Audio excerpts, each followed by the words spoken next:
As I mentioned before, Speaker Johnson has done a masterful job of keeping together an incredibly narrow House majority. He joins us on the line right now. Speaker Johnson, thank you so much for the time. Let's start with the continuing resolution. So Democrats in the Senate were thinking about filibustering the continuing resolution. This is one of the great own goals that I've seen in recent history, because obviously if they'd filibustered the continuing resolution, the government shutdown would have been totally on them.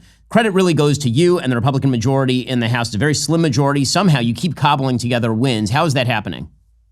Well, it's a team effort. It really is. We do a lot of work to keep everybody on the same page, and it pays off when we do that. This is another example of that. When the Republican Party sticks together, we can get big things done. And this is a big thing. Look, we funded the government. It's a relatively clean CR, except that it has a couple of innovations. We plussed up defense spending and we reduced non-defense spending in small amounts, but it was important. That's exactly what the Trump administration needed to give them flexibility to do what they need to do.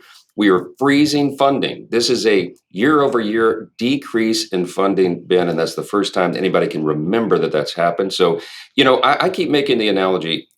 We have an aircraft carrier. That's what the federal budget is, right? And it's taken decades to get into the situation we're in. We're going to turn it, but you don't turn an aircraft carrier on a dime. It takes miles of open ocean. So this is an important turn.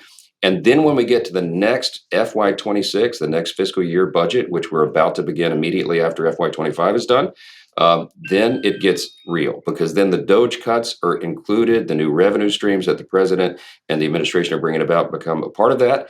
And we're going to be in a totally different situation. So we're excited. It's a good day for America. And I certainly hope the Senate does the right thing here. Yeah, Speaker Johnson, one of the things that you mentioned there is sort of the open ocean that you need in order to get things done. The reality is the thing that everybody is waiting for is the one big, beautiful bill. So how are the negotiations on that going? Obviously, this wraps up a bunch of different topics into one gigantic bill. And there's been some controversy between the House and the Senate over what that looks like. The Senate had originally suggested they wanted two different bills, one that would be tax focused, one that would be sort of immigration and defense focused. How are those negotiations going?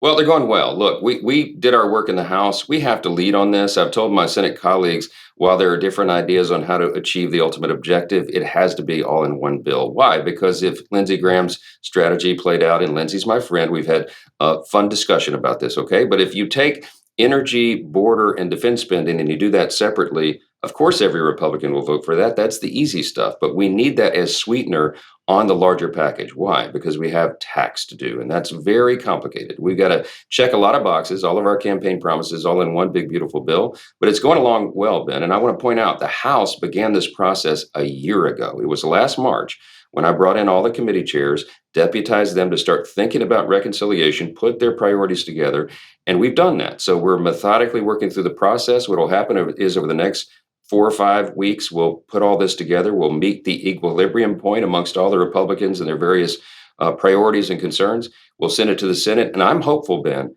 we can get this to the president's desk for signature before Memorial Day, hopefully early May. Why is that so important? Because we have to allow the American people to see the results of all this good policy before the midterm elections and in time to give them relief that they desperately need. So one of the big questions that's emerging with regard to the tax bill, Speaker Johnson, is the question of baseline budgeting. So typically, the Congressional Budget Office has a 10-year budget estimated on current law. Because the Trump tax cuts would expire over the course of the next couple of years, the idea from some is that somehow we should treat a tax cut continuation as though that's a change in the law and then it wouldn't be deficit neutral. Maybe you can explain what's going on. Yeah, I mean, so this is the Senate parliamentarian ultimately that makes a decision on this. The way it works, all this is kind of a legal fiction, Ben, really. But if the chairs of the two chambers in the budget committees agree that this is permanent policy, that we use current policy baseline, then it makes the tax cuts that we're going to extend permanent and extends it beyond 10 years. So that's an important thing. It's what President Trump wants as a priority, and it's what I think people really need and deserve. Because if you're a small business owner, for example, it's very helpful to have certainty, to know that you have going forward into the future certainty about what your federal tax rate is going to be, that it wouldn't fluctuate in between elections and all of that. So, but now here's the caveat. We want to make sure that we're finding actual cuts. We have to turn this aircraft carrier around. We have too much federal spending. The government's too large. It does too many things, does almost nothing well, right? So that's what the DOGE effort is about. That's what the Trump administration is completely dialed in on. We want to reduce the size and scope of the federal government. And to do that, you got to find real savings. So we want to encourage all the Republicans. We're the only ones that cut spending, not the Democrats, as is on display. We're going to encourage everybody to go and find real savings. preserve the safety net programs, Social Security, Medicare, and Medicaid. Don't believe the hype. Don't believe what the Democrats are saying, but find efficiencies, root out the fraud, waste, and abuse. All these things that we think can find maybe $1 trillion in savings for the taxpayer. That's going to be a great thing, and it's all going to be wrapped into this big process. So obviously, all this is really important because, as Treasury Secretary Scott Bessent was saying yesterday and has been saying, the goal here is to provide a predictable, economically friendly future for business and investors. This, of course, brings up the turmoil in the markets. There's been a lot of turmoil in the markets over the course of the last 3.5 weeks or so. A lot of talk about tariffs, reciprocal tariffs, and all the rest of this. My great hope has been for the Trump administration that when President Trump says reciprocal, he means reciprocal, meaning that the goal is to get other countries to lower their tariffs so we can also lower our tariffs, and then we sail off into the future together. Is that the impression that you're getting from the administration at this point? Yeah, and I talk to the president about this daily. I do think that's the ultimate end game here is that, we have huge disparities, really since World War II, since we became the last great superpower. We had the responsibility of the free world placed upon our shoulders, and that's fine. America has an exceptional place and a lot of responsibility, but other countries deemed our power to be an excuse for them to have trade disparity with us. So we've got huge imbalances with lots of countries, even close allies. President Trump is coming in and using common sense. He's saying to these countries, this isn't post-World War II, it's far beyond that now. We need to have free and fair trade. And I think that's going to be the ultimate result, Ben. As you said, I think the reciprocal trade will fix the imbalances. I think they'll bring down these huge disparities from the other countries, and we'll get back to an actual free trade scenario. That's going to be good for America. And he is making our allies respect America again for the first time in a long time. And that's long overdue. No, Speaker Johnson, you're doing an incredible job under very trying circumstances. Really appreciate your hard work. And again, congrats on the victory in the continuing resolution fight.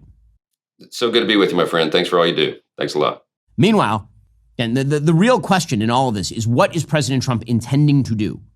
If President Trump wants to explain what the goal is and how long it's going to take and how we get there, that would be a welcome development for everyone who invests. And again, I'm a person who invests, right? I have a lot of money in the stock market, in real estate, in various different investment vehicles.